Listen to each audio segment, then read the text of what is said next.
その日病院は仮面の凶悪犯に占拠された。閉じ込められた一夜間職員と電話線が逃げる先に待ち受ける鉱石ジュース病室。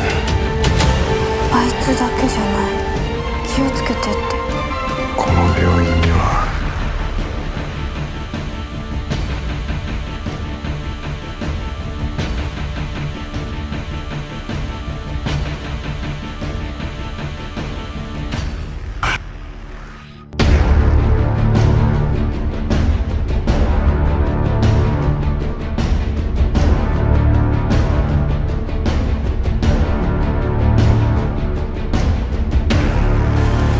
नमस्कार दोस्तों, स्वागत है आपका मेरे नए एक्सप्लेनेशन वीडियो में। आज हम जिस फिल्म का एक्सप्लेनेशन करने वाले हैं उस फिल्म का नाम है मास्क वार्ड, जो कि एक जापानीज मूवी है और इसी साल मार्च महीने में रिलीज हुई थी। बेसिकली ये एक थ्रिलर सस्पेंस रिवेंज ड्रामा है और बहुत ही ज्यादा एंटरटेनिंग है। इस वीडियो का एक्चुअल रन टाइम 1 घंटे 55 मिनट का है, तो ये फिल्म आपको बहुत हद तक सस्पेंस में रखने में कामयाब होती है। तो चलिए वीडियो की शुरुआत करते हैं। फिल्म की शुरुआत में दिखाया जाता है कि एक ऑफिसर किसी से पूछताछ कर रहा है। यह किसी लोकल स्टोर में हुई रॉबरी और हॉस्पिटल में हुई खून खराबे के बारे में है। उसके बाद अगले सीन की शुरुआत हायामी सेंसे नाम के एक लड़के से होती है, जो एक मेंटल हॉस्पिटल के सामने टैक्सी से उतरता है। यहाँ वो एक डॉक्टर कोनसाई सेंसे की जगह ड्यूटी ज्वाइन करने आया है, जिसे जरूरी काम से दूसरे हॉस्पिटल में जाना है। यहाँ कोनसाई हायामी सेंसे को अपने कुछ दोस्तों से मिलाता है। अंदर जाने पर हायामी की नजर एक बंद ऑपरेटिंग रूम पर पड़ती है। कोनसाई बताता है कि यह सालों से बंद है। कोनसाई यह भी बताता है कि पेशेंट वार्ड तीसरी और चौथी मंजिल पर है। यहाँ लिफ्ट में कोनसाई सेंसे हायामी सेंसे से योको नाम की एक लड़की का जिक्र करता है और बोलता है कि उसके साथ जो कुछ भी हुआ उसमें हायामी तुम्हारी कोई गलती नहीं थी। योको के बारे में हम आगे के वीडियो में जानेंगे। चौथे फ्लोर पर हायामी की मुलाकात हिंगासुन और सजाकी सान से होती है। इसके बाद कोनसाई सेंसे हायामी सेंसे को केयरफुल रहने को बोलकर वहाँ से चला जाता है। हिंगासुन हायामी सेंसे को लेकर हॉस्पिटल का एक टूर करवाती है। ये लोग 4th फ्लोर से शुरुआत करते हैं, जहाँ 14 वार्ड और 32 बेड है। तभी बगल के वार्ड में एक बूढ़ी लेडी को दौड़ा पड़ता है। वो लोग वहाँ जाते हैं। तभी हायामी सेंसे की नजर एक वार्ड नंबर बोर्ड पर पड़ती है। इसके बारे में हम आगे देखेंगे। हिंगासुन बताती है कि हॉस्पिटल का डीन, लैब और डेटा सब 5वीं मंजिल पर है और अभी यहाँ 64 मरीज है। उसके बाद हिंगासुन हायामी सेंसे को उसका कैबिन दिखाती है। हायामी अपने रूम में आ जाता है और अपने पास रखे एक लॉकेट को देखने लगता है और यहाँ कहानी फ्लैशबैक में जाती है। यहाँ दिखाया जाता है कि हायामी सेंसे और कोसाकाई सेंसे एक जगह बैठे हुए हैं और योको को प्रपोज करने का प्लान बना रहे हैं। उसके बाद योको और हायामी कार में कहीं जा रहे होते हैं। तभी उनका एक्सीडेंट हो जाता है। वो लोग योको को बचाने की कोशिश तो करते हैं, पर योको नहीं बच पाती। कहानी अब प्रेजेंट में आ जाती है। इधर दूसरी तरफ दिखाया जाता है कि जोकर जैसा मुखौटा पहना हुआ एक इंसान लोकल शॉप में लूटने की वारदात करता है। इधर न्यूज में इसी वारदात के बारे में दिखाया जाता है कि कैसे एक लूटपाट हुई है और यहाँ पर इस घटना को देखने वाली एक लड़की को भी अगवा कर लिया गया है। हायामी सेंसे भी इस न्यूज को अपने टीवी पर देख रहा होता है कि तभी हिंगासुन का कॉल आता है कि फौरन उसे पहली मंजिल पर आना होगा। हायामी फौरन वहां जाता है। वहां हायामी को एक घायल लड़की मिलती है जिसे पेट में गोली लगी है। तभी वहां वो मास्कमैन आ जाता है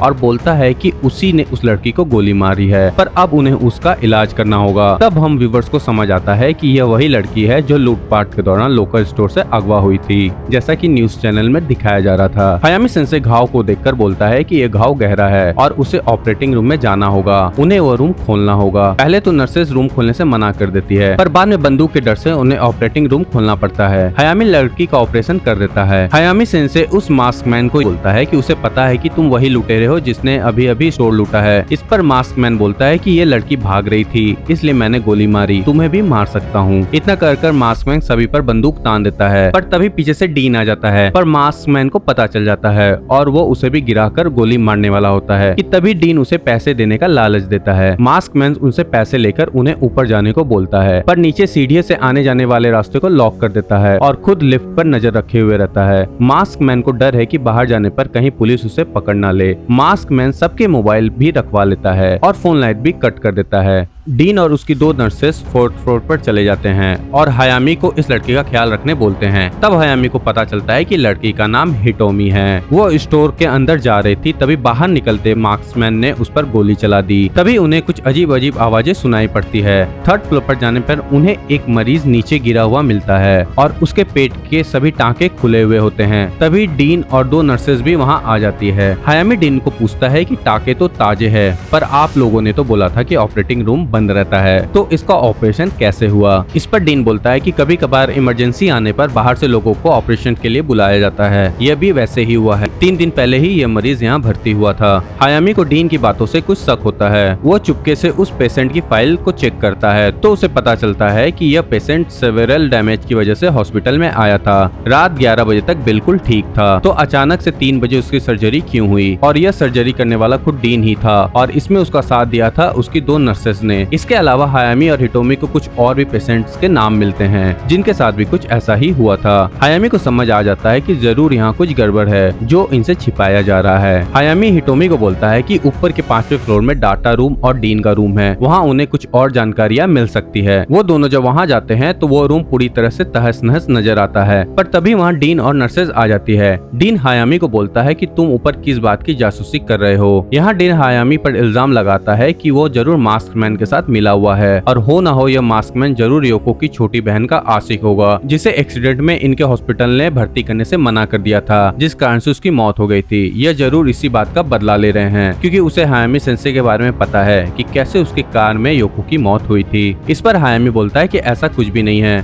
वो बस कोनसाई के कहने पर उसकी जगह ड्यूटी पर आया है। तभी वहाँ मास्कमैन आ जाता है और डीन से पैसे की मांग करने लगता है। डीन उसे बहुत सारे पैसे देता है, पर मास्कमैन को लगता है कि वो और भी पैसे छुपा रहा है, इसलिए वो डीन को पीटने लगता है। पर तभी हिटोमी उसे रुकने का रिक्वेस्ट करती है। इस पर मास्कमैन वहाँ से चला जाता है। इधर हायामी और हिटोमी जब बैठे हुए होते हैं तब हिटोमी अपनी बड़ी सिस्टर के बारे में बताती है कि उसने भी अपनी बड़ी बहन को खोया है। तभी वहाँ हिंगासुन आती है और हिटोमी के कान में कुछ बोलती है। हिटोमी हायामी को बोलती है हिंगासुन ने कहा है कि मास्कमैन का कोई और साथी भी है। तभी वहाँ मास्कमैन आता है और हिटोमी को अपने साथ ले जाता है। हाथापाई में हायामी घायल हो जाता है। हायामी जब होश में आता है तब उसे उसके पॉकेट में एक सेलफोन मिलता है। यह सेलफोन शायद हिटोमी का ही होता है जो उसने मास्कमैन को नहीं दिया होता है। इधर हायामी नीचे जाकर मास्कमैन के साथ एक डील करता है। वो बोलता है कि अगर उसने हिटोमी को नहीं छोड़ा तो वो पुलिस को फोन कर देगा। इससे अच्छा है कि वो हिटोमी को छोड़ दे और बदले में ये फोन रख ले। मास्कमैन इस डील के लिए तैयार हो जाता है और हिटोमी को छोड़ देता है। इधर हायामी, हिटोमी और डीन जब बैठे रहते हैं तभी उन्हें चीख की आवाज सुनाई पड़ती है। वहाँ जाने पर उन्हें पता चलता है कि हिंगासुन की किसी ने हत्या कर दी है। सभी लोगों को लगता है कि यह मास्कमैन का काम है। साजाकी-सान उन्हें बोलती है कि उन्हें पुलिस को कॉल करना चाहिए क्योंकि ऑपरेशन रूम में एक इमरजेंसी लाइन होती है तो वहाँ की लाइन शायद ठीक हो, पर डीन वहाँ जाने से मना कर देता है। हायामी हिटोमी को बोलता है कि उसे नहीं लगता यह मास्कमैन ने किया है क्योंकि उसके पास हमेशा गन रहती है, तो वो चाकू से क्यों मारेगा। इसके चाकू के आसपास का खून भी जम चुका है, इसका मतलब वो पहले ही मर चुकी थी। तभी हिटोमी बोलती है कि उसके पास ग्रिल की चाबी है जिसे उसने मास्कमैन से चुरा लिया था। वो लोग किसी तरह मास्कमैन को चकमा देकर ऑपरेशन रूम में जाते हैं ताकि ऑपरेशन रूम से पुलिस को कॉल लगाया जा सके, पर वहाँ भी लाइन कट मिलती है। उन्हें वहाँ पर एक सीक्रेट लिफ्ट मिलती है जो उन्हें 5वें फ्लोर पर एक सीक्रेट रूम में ले जाती है। वहाँ पहुँचने पर उन लोगों को वहाँ एक मरीज दिखाई देता है जिसकी किडनी निकाली जा चुकी है। तभी वहाँ डीन आ जाता है। डीन उन्हें बोलता है कि वो लोग कोमा में गए लोगों के ऑर्गन को निकालकर अच्छे लोगों को बेच देते हैं क्योंकि कोमा में गए लोगों का कोई वजूद नहीं है कि वो कितने दिन जिंदा रहेंगे या मर जाएंगे। इससे अच्छा है कि उनके ऑर्गन्स को उन लोगों को बेच दिया जाए जो जिंदा रहने के लायक हो। डीन शायद इसलिए वहाँ पर पुलिस को नहीं बुलाना चाहते, नहीं तो उनका भेद खुल सकता है। वो हायामी को भी पैसे का ऑफर करते हैं कि वो भी उनके साथ मिल जाए। तभी वहाँ मास्कमैन आ जाता है। वो भी यह रूम देखकर चौंक जाता है और सभी रिकॉर्ड की फाइल्स को डीन से मांगने लगता है। इससे पहले कि कोई कुछ समझ पाता वहाँ पुलिस पहुँच जाती है। एक्चुअली पुलिस मास्कमैन के कार को हॉस्पिटल के सामने देखती है, इसलिए उन्हें शक होता है कि मास्कमैन जरूर अंदर होगा। इधर मास्कमैन हायामी को बोलता है कि वो पुलिस वालों से बात करके कोऑर्डिनेट करे कि हाँ सब कुछ ठीक है और अगर उन्होंने जल्दीबाजी दिखाई तो मास्कमैन सबको मार देगा।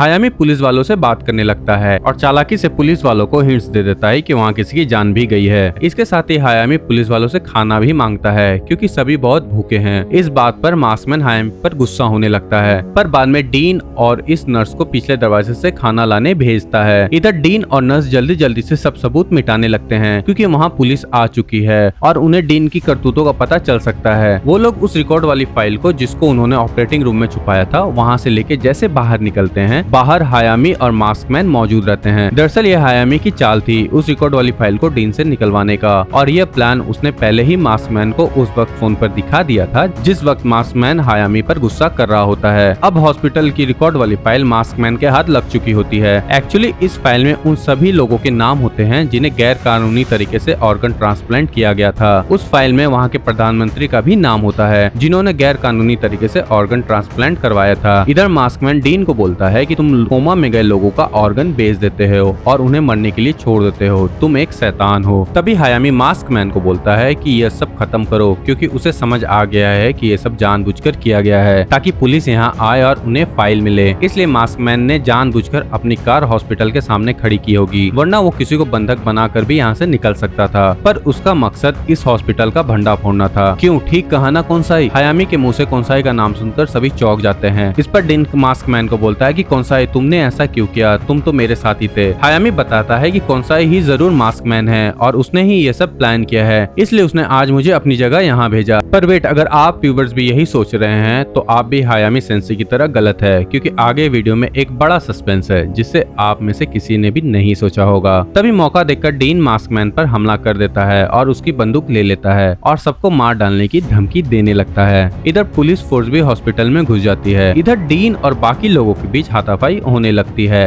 हायामी उस रूम में आग लगा देता है जिससे कि फायर अलार्म बजने लगता है और पुलिस वालों को उनके लोकेशन का पता चल जाता है। हाथापाई में डीन के हाथ से गन गिर जाती है। इससे पहले कि हायामी गन ले पाता, उसकी गर्दन पर किसी के द्वारा स्टन गन से करंट लगाया जाता है और वो बेहोश हो जाता है। जब उसे होश आता है तो कुछ लोग उसे हॉस्पिटल ले जा रहे होते हैं। वो लोग हायामी सेंसे को बताते हैं कि मरीजों को छोड़कर वहाँ मौजूद सभी लोगों की मौत हो चुकी है। दूसरे दिन हायामी सेंसे को इन्वेस्टिगेशन के लिए बुलाया जाता है। इसी इन्वेस्टिगेशन को हमें फिल्म की शुरुआत में दिखाया गया है। ऑफिसर हायामी सेंसे को बताता है कि डीन नर्स के अलावा मास्कमैन की भी मौत हो चुकी है। हो सकता है कि मास्कमैन ने पहले उन्हें मारा फिर खुद को गोली मार ली। हायामी पूछता है कि क्या वो कोनसाई सेंसे था, तो ऑफिसर हायामी को मास्कमैन का फोटो दिखाता है तो हायामी चौंक जाता है। वो दरअसल कोनसाई का दोस्त होता है जिसे वो हॉस्पिटल के अंदर जाते वक्त मिला था। हायामी जब हिटोमी के बारे में पूछता है तब ऑफिसर बोलता है कि वहाँ हिटोमी नाम की कोई भी नहीं मिली। वो जब वहाँ से बाहर जाने लगता है तब वो पुरानी बातों को याद करने लगता है। तभी उसे कुछ बातें याद आती है, जैसे हॉस्पिटल टूर के वक्त वार्ड नंबर प्लेट में उसने एक नाम देखा था, बेड नंबर 13 कावासाकी हिटोमी। इसके साथ ही वहाँ के प्रधानमंत्री को जिसका ऑर्गन लगा है वो भी किसी लड़की का है। तो क्या हिटोमी भी उन मरीजों में से ही एक थी जो उस रात वहाँ भर्ती थी? तभी व्यूवर्स को दिखाया जाता है कि एक्चुअली हिटोमी और मास्कमैन एक साथ थे और हर जगह हिटोमी मास्कमैन की मदद कर रही थी। इन्वेस्टिगेटर ऑफिसर के अनुसार भी मास्कमैन ने जो मास्क पहना हुआ था उसके अंदर एक माइक था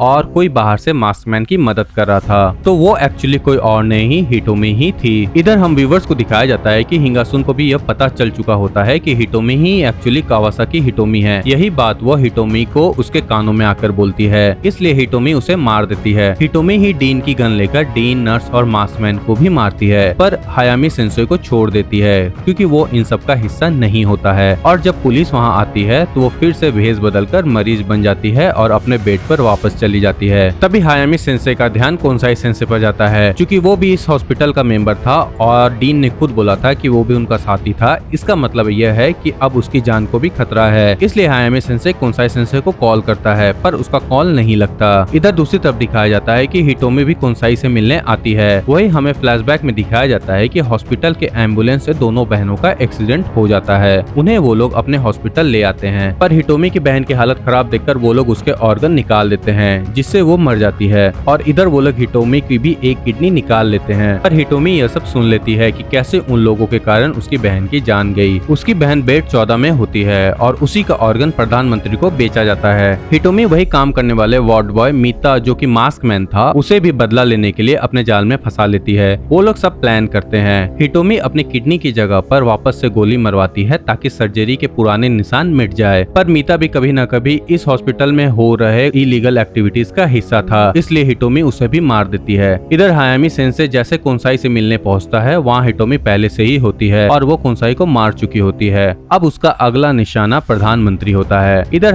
हायामी एक प्रेस मीटिंग बुलाता है जहां वो प्रधानमंत्री के साथ सभी लोगों के भेद खोल देता है। तभी रैली में हिटोमी जैसे ही प्रधानमंत्री को मारने जाती है, न्यूज में हायामी का इंटरव्यू आने लगता है और कैमरा हिटोमी पर फोकस होता है और उसके बाद वो सीन वहाँ से कट हो जाता है। उसके कुछ दिन के बाद दिखाया जाता है कि हायामी सेंसे अपने क्लिनिक में है। तभी एक बच्ची वहाँ आकर उसे एक पेंडेंट देती है। वो समझ जाता है कि जरूर हिटोमी आसपास ही है। वो बाहर जाता है पर वहाँ कोई नहीं मिलता और फिल्म यहीं खत्म हो जाती है। तो उम्मीद है दोस्तों आपको मेरा ये एक्सप्लेनेशन वीडियो पसंद आया होगा। आपको इस फिल्म का कौन सा किरदार सबसे अच्छा लगा और इस फिल्म ने आपको कितना एंटरटेन किया, आप हमें कमेंट पे लिखकर जरूर बताएं। अगर मेरा एक्सप्लेनेशन वीडियो पसंद आया हो तो हमारे वीडियो को लाइक और शेयर करना ना भूले और अगर चैनल पर नए हैं तो चैनल को सब्सक्राइब जरूर से करें और बेल आइकन को जरूर से दबाएं ताकि वीडियो का हर नोटिफिकेशन आप तक पहुंच सके। धन्यवाद।